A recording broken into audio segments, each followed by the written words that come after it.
Hey, St. Matthew, it's Pastor Hugo. Uh, our verse today comes from Mark chapter 12. In this verse, Jesus has just been asked, "What's the most important commandment?" And this is how he responds. "The most important one," answered Jesus, "is this: Hear, O Israel, the Lord our God, the Lord is one. Love the Lord your God with all your heart, with all your soul, with all your mind, and with all your strength. The second is this: Love your neighbor as yourself. There is no commandment greater than these." These are some humbling words from Jesus. We call Jesus Lord. This Sunday is Christ the King Sunday. We're going to honor Jesus as King. We worship him.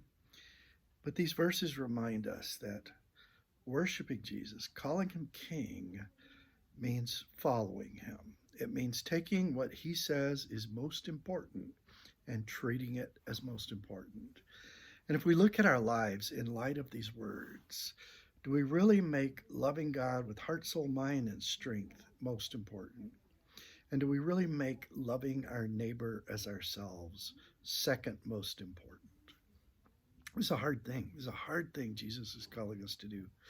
An interesting analogy came up in men's Bible study this week. Someone was pointing out how it was easier to follow God in the Old Testament than in the New Testament. And he gave this analogy. He says, if you're walking into the grocery store and you see that big red Salvation Army bucket, Old Testament says, "Do not steal."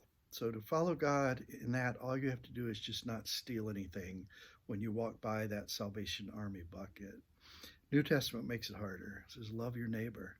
That means we don't just not steal out of the Salvation Army bucket. It means we're called to put something into the Salvation Army bucket. We're called to feed the poor, to take care of people who have needs, to take what God has given us and use it to meet other people's needs. Love your neighbor as yourself.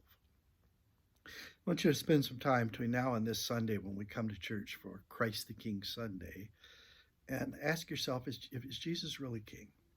Is Jesus someone I worship?